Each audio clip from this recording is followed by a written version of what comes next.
আসসালামু আলাইকুম সকলকে স্বাগত জানাচ্ছি। আমি আহসান উদ্দিন নোমান। আজকে একটু ভিন্ন লোকেশনে আপনাদের সাথে কথা বলব, ভিন্ন একটি বিষয়ে। আশা করি ভিডিওটি শেষ পর্যন্ত আপনারা দেখবেন।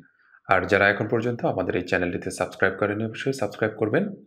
আর ভিডিওটি ভালো লাগলে অবশ্যই শেয়ার করবেন, লাইক দিবেন। পাশাপাশি সামনে আরো অন্য কোনো বিষয়ের উপরে, কোন বিষয়টির উপর আপনারা ভিডিও দেখতে চান সেটির উপরে অবশ্যই একটি ভালো কমেন্টস করে যাবেন। যেটির উপর ভিত্তি করে আমরা আপনাদের জন্য ভিডিও তৈরি করতে পারি। খুবই গুরুত্বপূর্ণ একটি বিষয় সেটি হচ্ছে যে আপনারা অনেকে প্রশ্ন করেছেন যে কোনো বিষয়ের বেসিক জেনে আমরা কি ফ্রিল্যান্সিং করতে পারবো কিনা? আমার কাছে খুব ভালো লেগেছে আপনাদের এই প্রশ্নগুলো। আমার কাছে অনেকগুলো প্রশ্ন আমি ইতিমধ্যে রেখেছি। তার ভিতরে এই প্রশ্নটা আমার কাছে খুবই ভালো লেগেছে যে এই ধরনের একটি প্রশ্ন আপনারা করেছেন। সেটা হচ্ছে যে কোনো কিছু বেসিক শিখে কি আমরা ফ্রিল্যান্সিং করতে পারবো কিনা? আপনাকে আগে ছোট্ট একটা উদাহরণ দেই।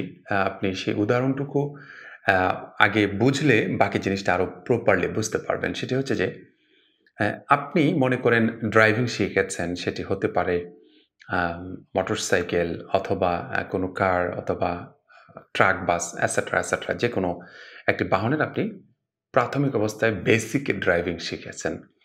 আপনি মনে করেন R15 আ আপনি শিখেছেন কিংবা মানে ওইটা চালানোটা শিখেছেন। তা আপনি যাচ্ছেন, টুকটাক চালিয়ে যাচ্ছেন। এখন আপনার কোনো এক ফ্রেন্ডের সাথে দেখা হয়েছে। আপনি যদি বলেন যে, "আমার এখানে চলো কিংবা আমার গাড়িতে ওঠো আরকি। আমি তোমাকে নিয়ে একটু রাইড দিয়ে আসি কিংবা একটু ঘুরে আসি।" সেই বন্ধুকে যদি আপনি এটাও বলেন, "আমি কিন্তু আ একেবারেই বেসিক একজন মানুষ ড্রাইভিং এ। ঠিক আছে? তোমাকে নিয়ে যেতে চাচ্ছি। এটা আমার ১ম ড্রাইভিং এর আমি ১ম কাউকে তুলতে যাচ্ছি।" দেখবেন ওই বন্ধু আপনার কাছে কোনো অবস্থাতেই সে আপনার গাড়িতে উঠবে না। কারণ আপনি একেবারে বেসিক জানেন। আপনি যেকোনো মুহূর্তে যেকোনো জায়গায় গিয়ে লাগিয়ে দিবেন। যেকোনো অবস্থাতে আপনি কোনো ট্রাকের নিচে ঢুকিয়ে দিবেন অথবা কোনো মুখোমুখি কোনো কিছুর সাথে সংঘর্ষ করে ফেলবেন। সে ইতিমধ্যে বুঝে গিয়েছে যখন আপনি তাকে দাওয়াতটুকু দিয়েছেন, সে ইতিমধ্যে বুঝে গিয়েছে যে তার আজরাইল যেটাকে বলা হয় যে মানে মৃত্যুর জন্য মানে আসে, মৃত্যুকে নিয়ে আসে। সে আজরাইল অনেক বেশি দূরে না, এই ব্যক্তিটাই তার আজরাইল। এরকম একটা কিছু মনে করে তার কাছ থেকে যতটা সম্ভব সে সটকে পড়ার চিন্তাভাবনা করবে। এই বেসিক যে বিষয়টা আপনি শিখে যে মার্কেট প্লেস এ আসতে চাচ্ছেন, ঠিক আছে? আপনি হয়তোবা জানেন না আপনি অ্যা যে বিষয়টা সম্পর্কে জেনে বেসিক একেবারেই প্রাথমিক সিচুয়েশন গুলো নিয়ে আপনি এখানে আসছেন। আপনি হয়তোবা এখন পর্যন্ত কল্পনাও করতে পারেননি যে আপনার চেয়ে কত বেশি এক্সপার্ট পাবলিকেরা এই মার্কেট প্লেস গুলোতে অথবা আউট অফ মার্কেট প্লেস গুলোতে কাজ করছে তারা।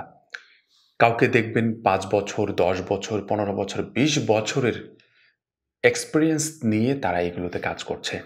আপনি এখন সামান্য বেসিক শিখেছেন হয়তোবা কোনো ইনস্টিটিউট থেকে, হয়তোবা কারো কাছ থেকে আপনি শিখেছেন অথবা YouTube থেকে দেখে আপনি আম ২ মাস ৩ মাস শিখে আপনি যদি মনে করেন যে আপনি একজন এক্সপার্ট হয়ে গিয়েছেন, এরকম কিছু একটা যদি মনে করেন তাহলে আপনার এটি একটি ভুল ধারণা হবে আমার কাছে মনে হয়।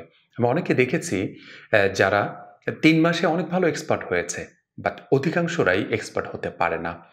অনেকগুলো বিষয়ের উপর ডিপেন্ড করে। যেমন কিছু বিষয় আছে যে আপনাকে ৭ দিন দেখালেই হয়তোবা আপনি অনেক ভালো কিছু পারবেন। বাট কিছু জিনিস আছে যে ১ বছর দেখালেও আপনাকে ১ বছর শেখালেও আপনি ভালো পারবেন না। সেটাতে এক্সপার্ট হতে পারবেন না। সেটাতে হয়তোবা দেখবেন যে আপনাকে ২ বছর, ৩ বছর আপনাকে লাগাতার একটি সময় দেওয়ার পর আপনি এক্সপার্ট হয়ে যাবেন। এজন্য আপনি যে জায়গাতে যে বিষয়টির উপর কাজ করতে চান, বিশেষ করে আমি যেহেতু একজন ফ্রিল্যান্সার, প্রফেশনালি ফ্রিল্যান্সিং করছি অনেকদিন ধরে। সেই জায়গা থেকে আমি বলব আপনি যদি কোনো কিছু শিখতে চান, সেটা হতে পারে গ্রাফিক ডিজাইন, সেটা হতে পারে ওয়েব ডিজাইন ডেভেলপমেন্ট, সেটা হতে পারে ব্লকচেইন, সেটা হতে পারে আপনার সাইবার সিকিউরিটি এটসেট্রা। আপনি যেকোনো টপিকের উপর আপনি কোনো কিছু একটা শিখেন, নো প্রবলেম। বাট সেটাতে দক্ষ হয়ে সেটা কিরকম দক্ষ? আ আপনি যেন চ্যালেঞ্জ করতে পারেন আরেকজনকে ওই টপিকটার উপরে। আপনি যে বিষয়টার উপর কাজ করতে চাচ্ছেন, সে বিষয়টার উপর যেন আরেকজনকে চ্যালেঞ্জ করতে পারেন যে, "আমি এটার উপর যথেষ্ট দক্ষ একজন ব্যক্তি।" ঠিক আছে? আপনি যেন এটাতে কনটেস্ট করতে পারেন আরেকজনের সাথে। প্রতিযোগিতায় অংশগ্রহণ করতে পারেন। এইরকম এক্সপার্ট হয়ে আপনাকে কিন্তু এই ফ্রিল্যান্সিং ক্যাটেগরিতে আসা উচিত।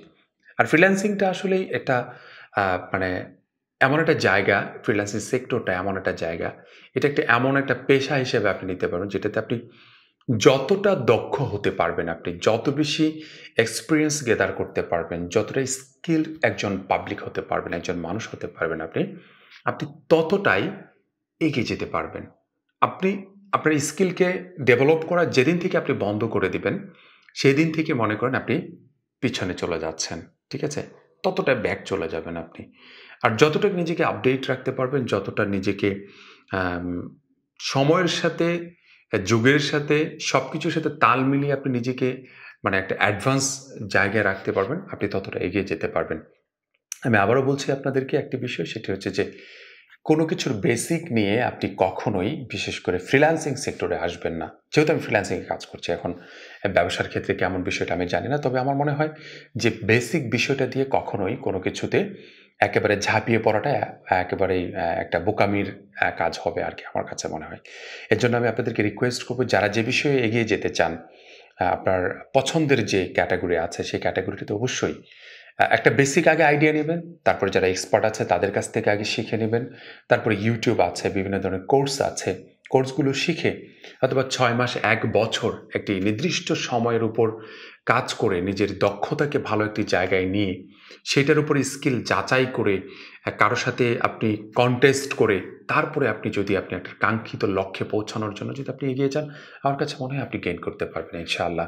আশা করি আপনাদের এই প্রশ্নের উত্তরটুকু আমি চেষ্টা করেছি যতটা মানে ডিটেইলি দেওয়ার জন্য আমি চেষ্টা করেছি আরকি দেওয়ার জন্য। আশা করি ইনশাআল্লাহ আপনারা যারা প্রশ্নগুলো করেছেন তাদের এই প্রশ্নের উত্তরটুকু পেয়ে গিয়েছেন। তারপরেও যদি আরো কিছু জানার প্রয়োজন পড়ে এই বিষয়গুলোর উপরে অবশ্যই আমাদেরকে আগেরবার যেভাবে কমেন্টস করে সহযোগিতা করেছেন, এবারও আমাদেরকে কমেন্টস করে সহযোগিতা করবেন। সর্বশেষ আবারও বলছি, যারা ফ্রিল্যান্সিং করতে চান আরেকটি বিষয় সেটা হচ্ছে যে আ নিজের জায়গা থেকে ইংরেজিতে যদি দক্ষ হতে চান, বায়ার কমিউনিকেশন এ যদি দক্ষ হতে চান, তা আমাদের একটি আ সুন্দর পিডিএফ বই আছে। সেটা হচ্ছে যে আ ইংলিশ ফর ফ্রিল্যান্সিং এর উপর 2.0 আপডেট একটি ভার্সন আপনাদের জন্য নিয়ে আসা হয়েছে। এই পিডিএফটি আপনারা একটু ফলো করতে পারেন, পিডিএফটি দেখতে পারেন। কিছু পেজ আছে যে পেজগুলো আপনাদেরকে ফ্রি করে দেওয়া হয়েছে। সেই পেজগুলো দেখলে আপনারা বুঝতে পারবেন যে এই জিনিসটুকু আপনাদের জন্য কতটুকু কার্যকর একটি বিষয়। ভিডিও ডেসক্রিপশনে আমাদের এই পিডিএফটির লিঙ্ক দেওয়া থাকবে, এমনকি যে ফ্রি যতটুকু অংশ দেখা যায় সেটিরও লিঙ্ক দেওয়া থাকবে এবং আপনারা এটা দেখে উপকৃত হতে পারবেন যে কতটুকু প্রয়োজন পড়বে আপনাদের। Thank you very much and love you all. আপনাদের সকলকে অসংখ্য ধন্যবাদ এই ভিডিওটি এতক্ষণ পর্যন্ত দেখার জন্য। আর যারা এখন পর্যন্ত আমাদের এই চ্যানেলটিতে সাবস্ক্রাইব করেনি অবশ্যই সাবস্ক্রাইব করবেন। আর অবশ্যই আপনার জানার জন্য যে বিষয়টি প্রয়োজন সেটি অবশ্যই আমাদেরকে কমেন্টস করে জানাবেন। আমরা চেষ্টা করব সেই টপিকের উপর আপনাদের জন্য একটি স্পেশালি ভিডিও বানানোর জন্য। Thank you very much. সবাই ভালো থাকবেন। আসসালামু আলাইকুম ওয়া রাহমাতুল্লাহি ওয়া বারাকাতুহু।